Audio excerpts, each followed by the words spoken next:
What's up, Richard? Timmons here. Well, it's that time of the year again, so here is my official top 10 favorite movies of 2025.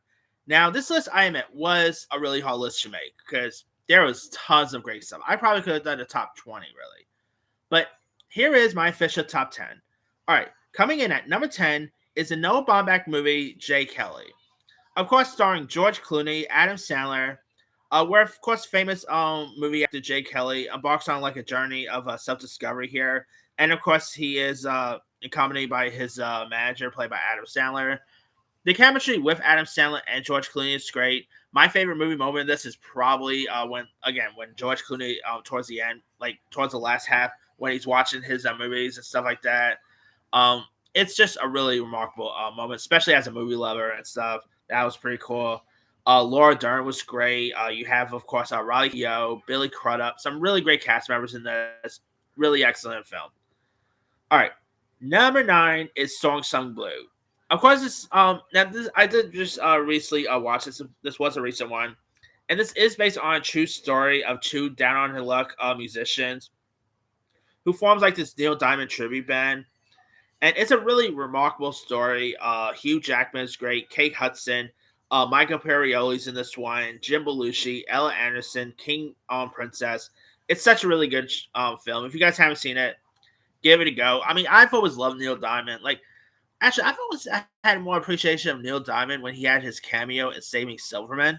Who remembers that? But I still love Neil Diamond overall. Like, Sweet Caroline. You know, who doesn't love Neil Diamond, right? All right. Coming in at number 8 is Roofman. Roofman, of course, is a very underrated film, to be honest. Yeah, starring Channing Tatum as like this, as this Robert, who is actually a really nice guy, by the way. He's not like these robbers who are Robert like people who's not even likable. He is actually really likable. Like there is, of course, a moment where Channing Tatum is getting these people to go into like this ice it's like ice storage thing, and the guy says he doesn't have a jacket, and so he actually gave him a jacket. I'm like, that was actually a pretty nice guy. And of course, Channing Tatum, obviously, his character also stays inside like a Toys R Us after escaping prison here. And of course, he strikes up a relationship with Kristen Dunst's character, and it's such a really decent film, really hilarious here. Peter Dinklage is great. Channing Tatum, Kristen Dunst, Lily Collins is great in this one. Juno Temple, Lakeith Stanfield, some really Derek Cianfrance, who last movie was really terrible, which was that boring movie he did with Michael Fassbender and Alicia Vikander in it. Not Place Beyond the Pines. That was a good film. It was that film Light Between the Oceans. That movie was abysmal, boring, and all that. And he did not direct another film since. I am so glad he came back with this. Really a wonderful comeback. Hopefully his next one will be good, but we'll see. Number 7 is Caught Stealing. I had a fun time with this film. Directed by Darren Aronofsky, starring Austin Butler, Zoe Kravitz. The movie is a lot of fun. Matt Smith, Regina King. Why I got 2 movies with Regina in this list, but Regina King is great. Matt Smith, Liev Schreiber, Vincent D'Onofrio, Griffin Dunn, some really good cast members in this one. It is really fun, endearing. Really like, as a cat lover, I really like the the cat in this here. It is such a really good one, and all. And by the way, Matt Smith's mohawk, awesome there. All right, number 6. I would not even expect, if you had told me that I was going to include this film on my list a year ago, I would be like, you're crazy here. Number 6 is K-pop Demon Hunters. This movie was much better than Hanging Intentions Bang. Because I'm not really I'm not really the world's biggest K-pop guy or anything like that. But I thought the movie here really made me become a little bit of a K-pop fan here. Really quite like the cast of characters from Rumi to Zoe, Mara. Really quite like the villains here. The music is terrific. Obviously, Golden. I guarantee you Golden is going to win the Oscar for Best Original Song. I think this actually has a shot at winning Best Anime Feature. To me, it is also the best anime film of the year as well. One of the biggest pleasant surprises. The animation was terrific. Now, of course, I did actually first saw this on Netflix, like pretty much at home, back in June. But then I decided to give a rewatch of it. I thought it was decent back then and all, but I still decided to give a rewatch of it when AMC and Netflix got together and did the theatrical re-release. And then I saw it in theaters, and I'm like, they should have released this thing in theaters from the start. It was a really like a really fun time at the movie theaters, and just adore the characters. Animation's great. The music is terrific. Even if you don't like the movie in general, you even can't deny that the music is great. Like obviously, this Huntrix became platinum and all. They're about to perform at the New Year's Rockin' Eve tonight, by the way. So that's they perform at the Macy's Parade. Like, I really think I'm calling now. K-pop Demon Hunters is this generation's Josie and the Pussycats and Gem and the Holograms. That's right. I'm not kidding. They're definitely this generation of those. But anyway. All right, coming in at number 5 is Sinners. Now, I didn't love Sinners as most people did, but I still thought it was really decent. Michael B. Jordan was great. Ryan Coogler did a great job. Haley Steinfeld, Wunmi Masaku. It's such a really interesting show. It is an interesting film featuring jazz, featuring vampires. I mean, what more like featuring the a period piece. I mean, what more can you ask for? It's such a really good one. And Michael B. Jordan played two parts. Awesome there. Although my favorite Ron Cougar movie is still Fruitvale Station. That I think gets his best work. All right, number 4 is Highest to Lowest. Highest to Lowest is the new Spike Lee joint, and I think this is a really good one. Definitely it is also a remake of the Akira Kurosawa film. This of course stars Denzel Washington, Jeffrey Wright, ASAP Rocky, Ice Spice pops up in here. You do got Elijah Wright. Some really decent cast members here and there. It is such a really intriguing. Wendell Pierce even pops up. Really wonderful. ASAP Rocky gives such a really good performance. Probably gonna be my top 10 favorite performance by a rapper, really, because he is great in this one.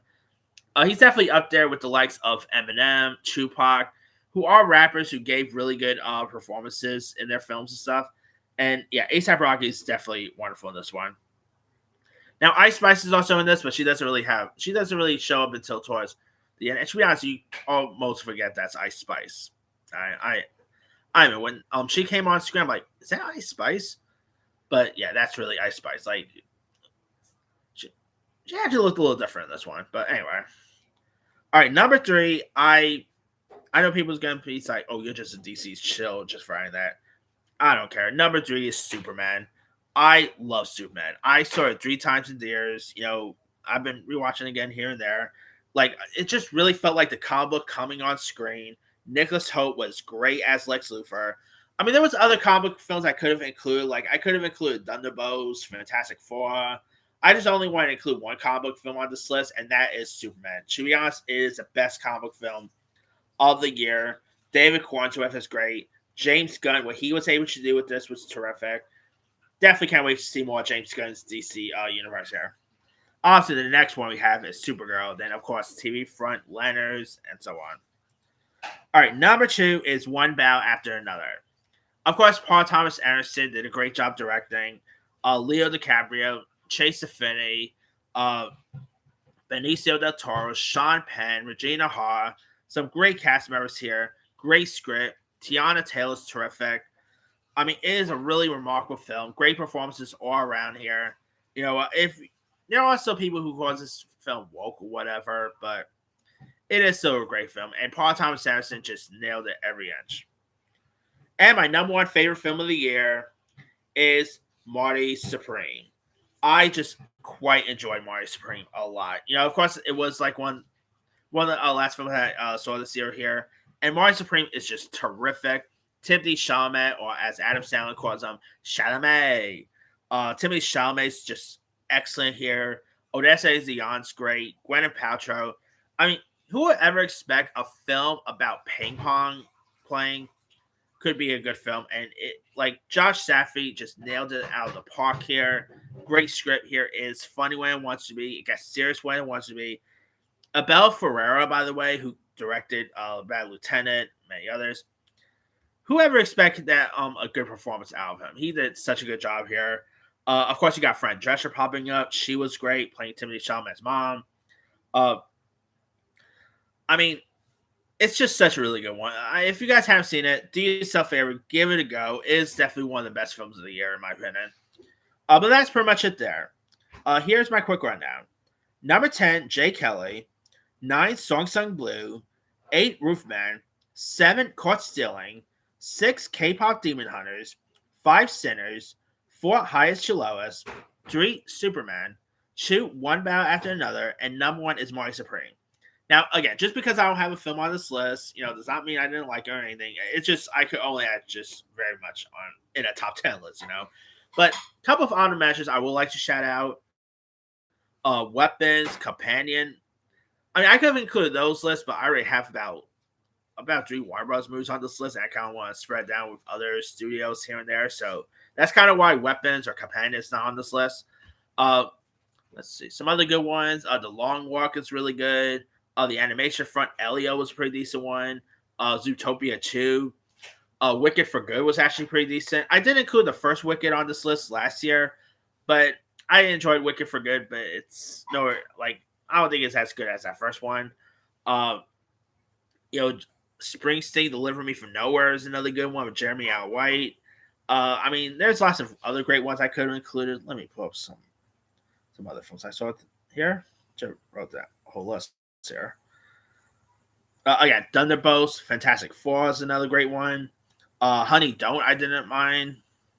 Warfare, Friendship. I could have just done a whole top 20 best movies of the year, but I decided to just narrow it down to 10.